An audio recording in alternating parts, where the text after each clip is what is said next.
साल की तैयारी बड़े जोरों शोरों से चल रही थी। ठंड होने के बावजूद भी जहां एक तरफ लोगों में उत्साह का माहौल था, वहीं दूसरी तरफ गरीबी और लाचारी के कारण महेश और सुमन जैसे गरीबों के पास खाने तक की सुविधा नहीं थी। जल्द नया साल आने वाला है। ए जी, क्या इस बार हम लोग नए साल में दूसरे लोगों की तरह जश्न मना पाएंगे? क्या हम दोनों नए कपड़े और अच्छे खाना खा पाएंगे? सुमन, हमारे लिए तो क्या नया साल और क्या पुराना साल। हम जैसे गरीबों के लिए तो हर दिन एक जैसा ही रहता है। मन तो मेरा भी करता है कि नए साल में अच्छे अच्छे कपड़े पहनूं और मिठाई खाऊं, मगर गरीबी ऐसी है कि हमारी हालत पर सिर्फ तरस ही आता है।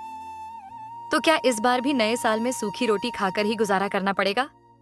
आप जमींदार से थोड़ा उधार मांग लो ना, ताकि उन रुपयों से कम नए साल में इस बार कुछ अच्छा खा सकें। नहीं नहीं सुमन, चौधरी से मैंने बहुत कर्ज ले रखा है। अब वह हमें और पैसे नहीं देगा। तुम चिंता मत करो। टिल्लू सेठ के यहां मैं रोज काम करने जाता हूं। उसने वैसे भी मुझे 3 महीने का पगार नहीं दिया है। नए साल में मैं इसी बहाने 3 महीने के पगार के साथ थोड़े और पैसे मांग लूंगा और हम भी नया साल अच्छे से मना सकेंगे। बाकी तो भगवान की मर्जी।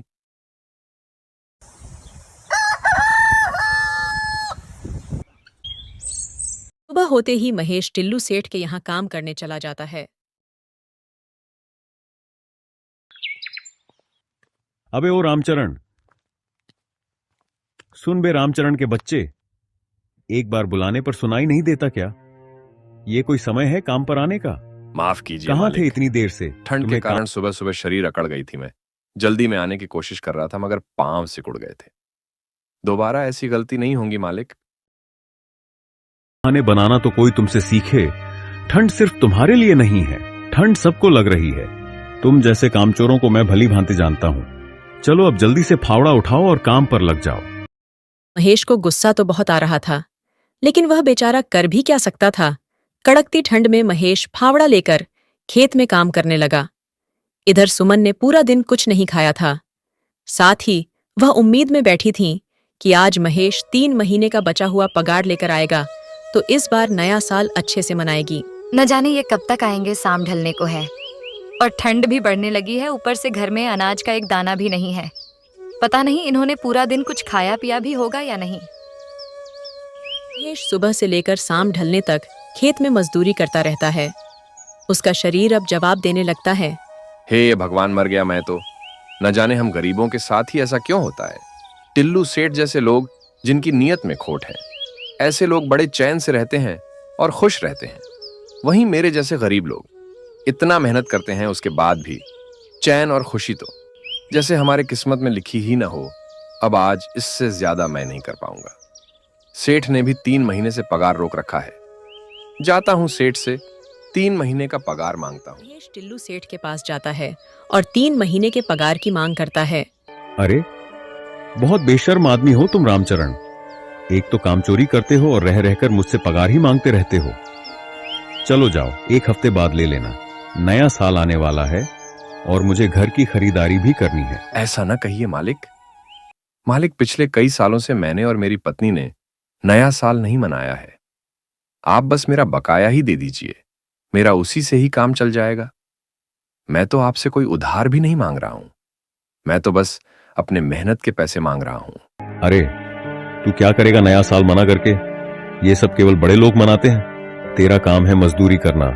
तू बस मजदूरी कर, तेरी उसी में भलाई है। और अब चला जा यहां से। पैसे तो मैं 1 हफ्ते बाद ही दूंगा। इधर महेश टिल्लू सेठ से पैसे की मांग कर ही रहा था कि उधर उसके घर चौधरी आ धमकता है, जिससे महेश ने पहले ही बहुत पैसे उधार ले रखे थे।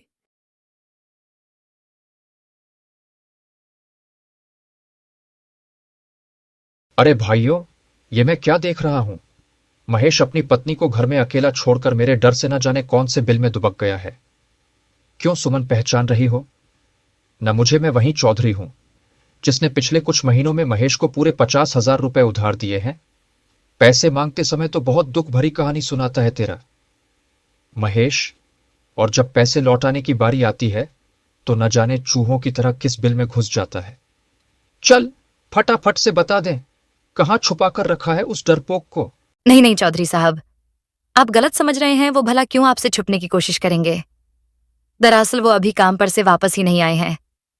और आप फिक्र मत करिए, हम जल्द ही आपके 50,000 एक साथ लौटा देंगे। तेवर देख रहे हो भाइयों? इस औरत के 50,000 एक साथ लौटाओगी? अरे, तुम लोगों ने 50,000 एक साथ देखा भी है कभी? 50 रुपये कमाने में तुम्हारे महेश को उसकी नानी याद आ जाती है और 50,000 लौट आएंगे। आप ऐसा ना कहिए चौधरी साहब, हम जल्द ही आपके सभी पैसे लौटा देंगे। देखो सुमन, एक बात कान खोलकर सुन लो। नया साल है, मेरे भी अपने खर्चे हैं। अगर एक हफ्ते के अंदर ही अंदर मुझे मेरे पैसे नहीं मिले तो मैं तुम्हारे घर के सारे सामान बाहर फेंकवा दूंगा। फिर मियाँ बीबी ठंड में बाहर मरते रहना। फिर बाद में मत कहना मैंने चेतावनी नहीं दी थी। अभी चलता हूं, पर हमारी मुलाकात जल्द होगी। उम्मीद है मेरी बातें तुम्हें समझ आ गई होंगी।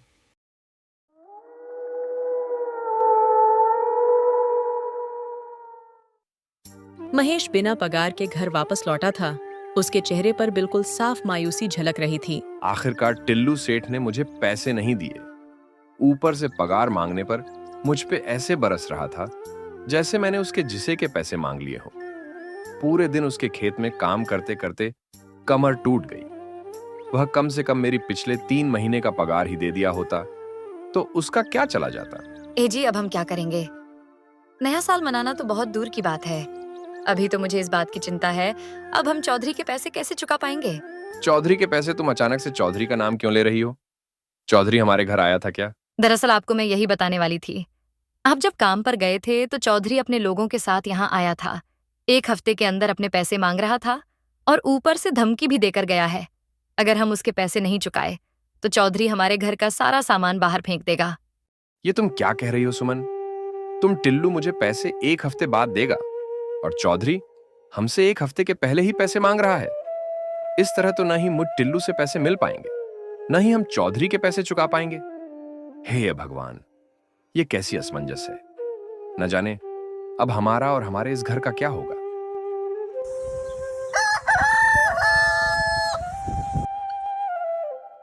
सुनो सुमन, मैं टिल्लू सेठ के पास जा रहा हूं पगार मांगने मेरे गैर मौजूदगी में। चाहे कुछ भी हो जाए, किसी को भी घर में मत आने देना।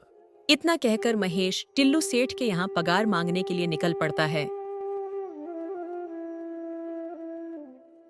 अरे हरिया भाई सुनो, जरा मालिक को भेजना, मुझे उनसे कुछ जरूरी बात करनी है। अरे रामचरण, तू सुबह सुबह मालिक को क्यों ढूंढ रहा है? जाकर खेत में काम कर, मैं भी गाय को चारा खिलाकर खेत पहुंचता हूँ। देख हरिया, मेरा टिल्लू सेठ से मिलना बहुत ही जरूरी है। मुझे उनसे अपना पगार मांगना है। फिलहाल मैं बहुत मुसीबत में हूँ। अरे मेरे भाई, तू मालिक से नहीं मिल पाएगा।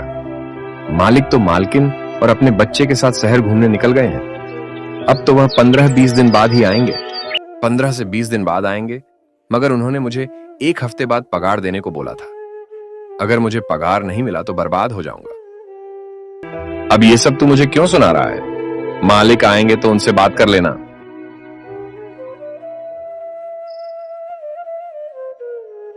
तो मुझे बहुत चिंता हो रही है सुमन।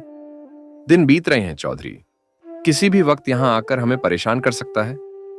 मैं ऐसा करता हूं, सुबह होते ही पास वाले गांव निकल जाता हूं, देखता हूं अगर कोई काम मिल जाता है तो फिलहाल के लिए चौधरी को कुछ पैसे दे दूंगा, तो वह हमें बार बार परेशान नहीं करेगा।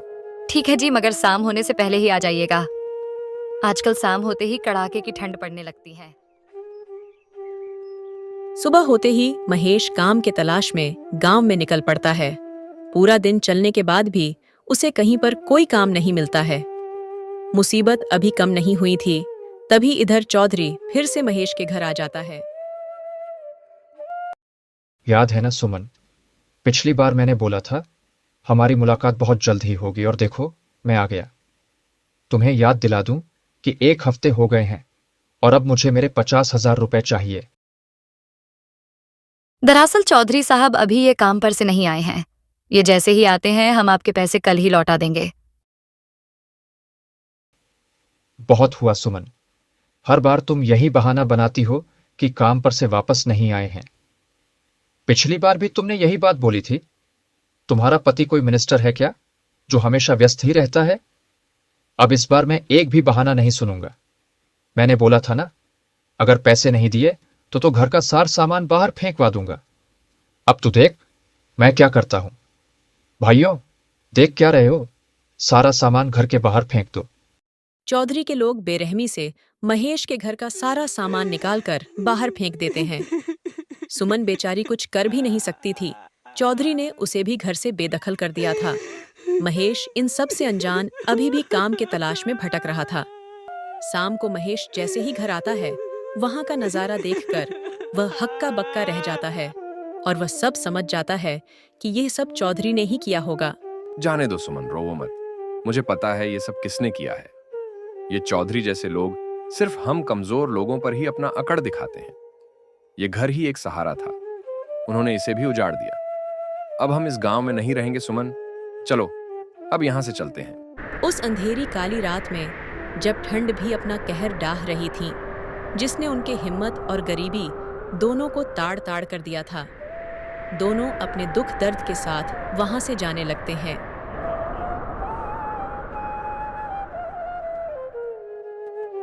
सुमन, मैं बहुत थक गया हूं, थोड़ी देर आराम करना चाहता हूं। पर तुम बिल्कुल चिंता मत करो सुमन, हम अगले साल जरूर नया साल मनाएंगे। इतना कहकर महेश सुस्त होकर लेट जाता है। एक तो ठंड की मार और ऊपर से भूख और प्यास से सुमन भी वहीं अधमरी होकर लेट जाती हैं। जालिम रात ने दोनों के ऊपर बहुत कहर बरसाया था। धीरे धीरे उनकी सांसें तेज ठंडी हवा के साथ घुलने लगीं और बेरहम मौत ने दोनों को गले लगा लिया। जहां एक तरफ लोग नया साल मना रहे थे, वहीं एक तरफ गरीबी की मार ने दो बदनसीब की जान ले ली।